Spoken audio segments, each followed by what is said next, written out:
The war started and everyone just like rushing about and trying to find places to stay because you couldn't stay at your own home.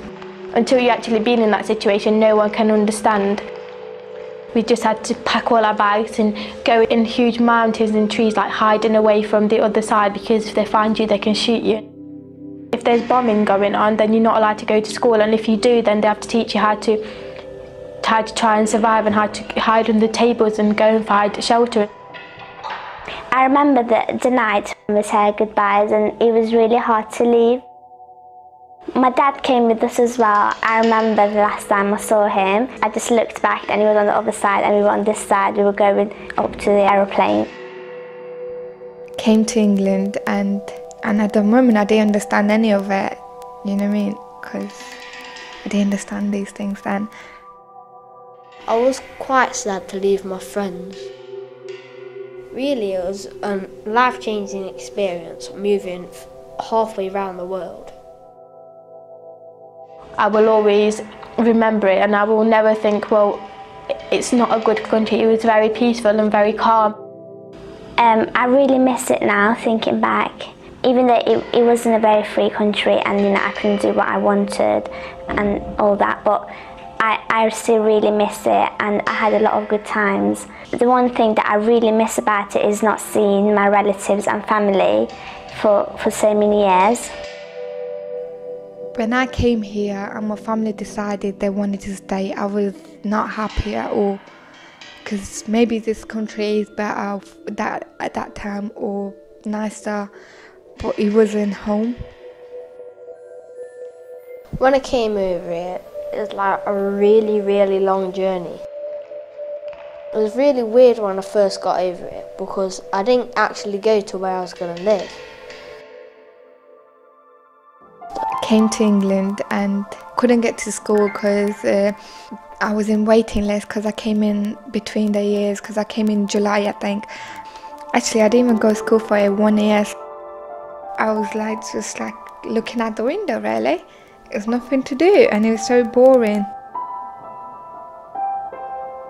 For the first year nearly, I would cry every single night.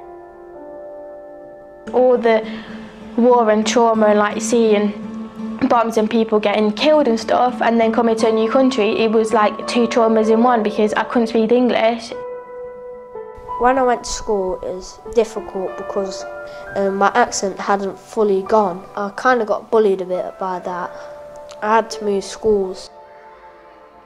When I started going to school, life got even more harder, and I thought staying home is the hard part.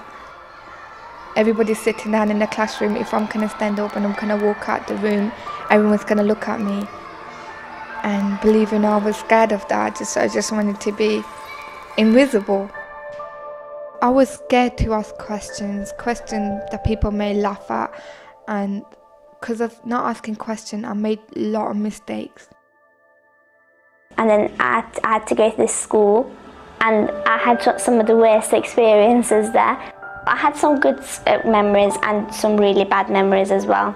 It was bullying, and I wasn't very good at English either. I found it very difficult because it was a really big school and it was quite hard to fit in, because if you didn't speak the same and if you didn't act the same and if you didn't think the same as other children, then they're not going to accept you because you had to be exactly the same, and obviously I wasn't. When you're laughing, people come up to you and they say to you, "Why are you laughing?" But if you're crying, no one's going to give you a tissue and say to you, "Stop crying." They were saying, when people come to England, why do they speak different languages? Why can't they speak English? So if they can't speak English, go back. But there was people who didn't want me to move forward. And there was nobody else, they were just kids like me. They wanted me behind them, not front of them. And I think to do that, they gave me those looks. They should encourage children who have come from different countries and actually let them participate in everything that's happening in the classroom. Teachers need to be a bit more understanding. Each individual has their circumstances and their past, and they can't actually forget it when they come into schools. And all I want to say is that the teachers actually need to help the children that really need the help. Rather than laugh at how people talk when they come from a foreign country, try and help them. Even if they talk a bit different, still the same, aren't they?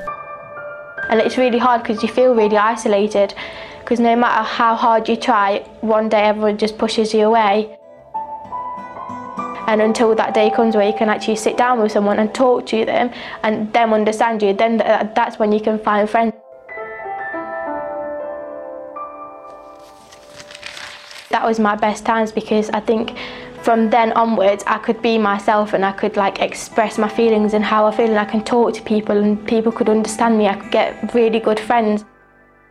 I did join FAB, Friends Against Bullying. I went there as a victim and then came out to be a member. I started helping other people who got bullied. Everything started to feel normal again. I started to feel that England's my home, and it is now. So I've actually felt like I'm fitting in. I don't feel like I don't belong here. I feel like this is my home and I'm just settled in here. I think I've settled in quite well. I know it seems like you should be from one country or should be from one community and one person, but you can have multi, can't you? And then you can have a little bit of both. And that gives me more understanding of the culture there and the culture here. Well, I'm enjoying life now. I've made lots of new friends. Change is good and change is bad, but really change is good, isn't it? I've really gotten used to this place. I can't leave this place now. This is like a second home. So I really like it here. Even though it's not my own country and my family's not here and stuff, there are a lot of nice people and a lot of people who make you feel welcome here. They struggle so much there, and I think if I was in, then I would struggle. So I feel like, well, I have to do this for everyone that lives there. Do you know what I mean? Not just for me, but for my family and everybody else.